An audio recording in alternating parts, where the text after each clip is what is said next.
Seorang perampok jadi seorang sufi dan seorang ulama besar. Kok bisa ya? Dan siapa ya kira-kira? Tenang.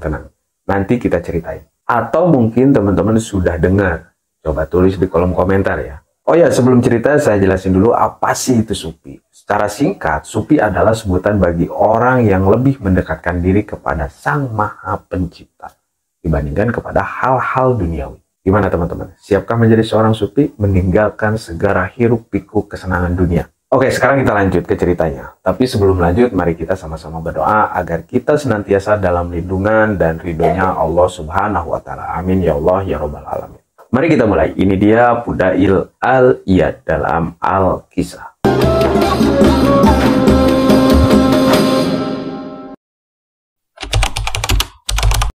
Teman-teman, Fudail bin Iyad adalah sosok yang sangat menarik nih untuk kita simak kisahnya. Beliau adalah seorang ulama besar yang hidup pada abad Hijriah, tepatnya tahun 107 Hijriah. Namun, sebelum mencapai kedudukan yang mulia, menjadi seorang sufi, seorang ulama besar yang dikagumi, ternyata beliau memiliki masa lalu yang kelam, penuh dengan perjalanan hidup yang buruk. Namun siapa sangka beliau menjadi panutan semua orang.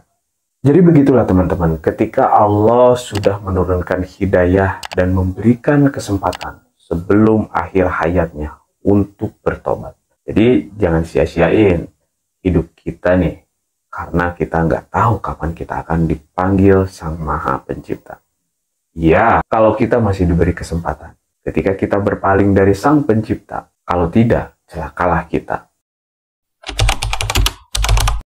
Jadi gini, sebelum menjadi seorang ulama yang dihormati, dikagumi, Fudail bin Iyad dikenal sebagai seorang perampok yang sangat ditakuti di wilayah Khurasan. Beliau adalah seorang preman yang sangat garang, yang sangat ganas. Kehidupannya penuh dengan kejahatan dan kekerasan. Siapapun yang melewati wilayahnya, pasti beliau rampok. Tak ada yang dilewatkan. Namun suatu ketika, sebuah peristiwa mengubah hidupnya secara drastis. Waktu itu ada 3 orang pedagang yang masuk ke wilayahnya, ke wilayah Fudail ini. Jelas, Fudail dan teman-teman rampoknya kegirangan. Ada seorang yang akan mereka rampok. Kata teman-temannya, wahai Fudail, ada yang datang ke wilayah kita. Mereka 3 orang pedagang. Fudail bilang, benarkah? Ya udah, kita siap-siap, kita rampok mereka. Nah, siap-siaplah Fudail ini mempersiapkan segala sesuatunya untuk merampok 3 pemuda ini. 3 pedagang ini. Kemudian gerombolan Fudail ini bersembunyi di semak-semak untuk menghadang para pedagang tersebut. Tibalah 3 pedagang itu. Lalu Fudail dan gerombolannya itu menyergap mereka. Para pedagang itu kaget dan mereka semua sudah mengira bahwa mereka akan dirampok. Fudail dan gerombolannya tepat di hadapan mereka. Fudail memerintahkan para pedagang itu untuk menyerahkan barang dagangan dan harta yang mereka bawa. Semuanya, serahkan semua yang kalian bawa, kalau tidak kalian akan merasakan akibatnya. Para pedagang itu merasa ketakutan, melihat gerombolan Fudail sangat garang dan semua membawa senjata. Terang saja, 3 pedagang itu sangat ketakutan. Pedagang itu berkata, apa nih yang harus kita lakukan? Salah seorang berkata kepada temannya.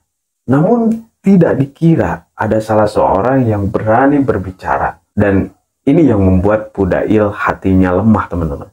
Apa yang dikatakan pedagang itu? Yaitu adalah sebuah ayat dalam Al-Quran yang bunyinya seperti ini. Dan kembalilah kepada Tuhanmu, dan berserah dirilah kepadanya, sebelum datang hukuman berat kepadamu. Kemudian kamu tidak dapat lagi ditolong. Surat ini tercantum dalam surat Al-Jumar ayat 54. Disinilah Allah memberikan hidayah. Fudail termenung, hatinya luluh lemas, tak berdaya. Matanya berkaca-kaca, mengakui segala kesalahannya setelah mendengar ayat tersebut. Akhirnya beliau tidak jadi merampok. Para pedagang itu kembali ke tempat persembunyiannya. Dan mulai saat itulah beliau bertaubat, tidak pernah lagi melakukan perampokan dan kejahatan-kejahatan lainnya.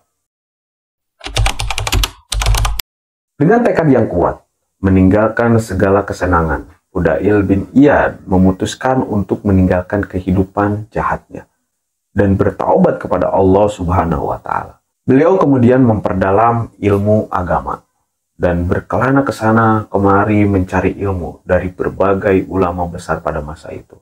Salah satu gurunya adalah Sufyan Ats-Tsauri, salah satu ahli hadis dan fikih yang dijuluki bapaknya para ulama. Beliau ini termasuk generasi tabi'in. Beliau lahir di Kufah, Irak. Teman-teman, karena saat itu Kufah merupakan pusat ilmu pengetahuan. Selain Sufyan Ats-Tsauri, Fudail Al-Iyad juga belajar kepada Al-Amasi, yang nama aslinya Sulaiman bin Mihran Al-Amasi, seorang ahli Quran berasal dari Kufah juga. Kenapa dikatakan Al-Amasi? Karena beliau memiliki penglihatan yang buram. Setelah melalui proses pensucian diri, Fudail bin Iyad menjelma menjadi seorang ulama yang besar, ulama yang alim, ulama yang zuhud. Beliau dikenal sebagai seorang sufi yang sangat khusyuk dalam beribadah dan memiliki pengetahuan agama yang sangat luas. Banyak orang yang datang kepadanya untuk meminta nasihat dan petunjuk saat itu dari seorang perampok, teman-teman. Nah, itu dia teman-teman kisah Fudail Al-Iyad yang sangat luar biasa. Semoga kita bisa mengambil pembelajaran hikmah dan jadi inspirasi bagi kita untuk selalu mencari keridhaan Sang Maha Pencipta. Dari kisah itu kita bisa mengambil hikmah. Kisah hidup Fudail bin Iyad memberikan kita beberapa pelajaran berharga. Di antaranya, tidak ada yang terlambat untuk bertaubat. Siapapun bisa berubah menjadi lebih baik, asalkan ada kemauan yang kuat. Kemudian, pentingnya ilmu agama. Ilmu agama dapat menjadi pedoman hidup dan membawa seseorang kepada kebaikan. Lalu kasih sayang Allah. Allah Subhanahu wa Ta'ala selalu membuka pintu taubat bagi hambanya yang ingin kembali kepadanya.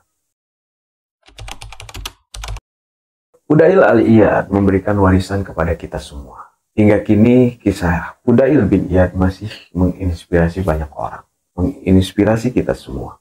Beliau meninggalkan banyak karya tulis berupa hadis dan nasihat-nasihat yang sangat bermanfaat.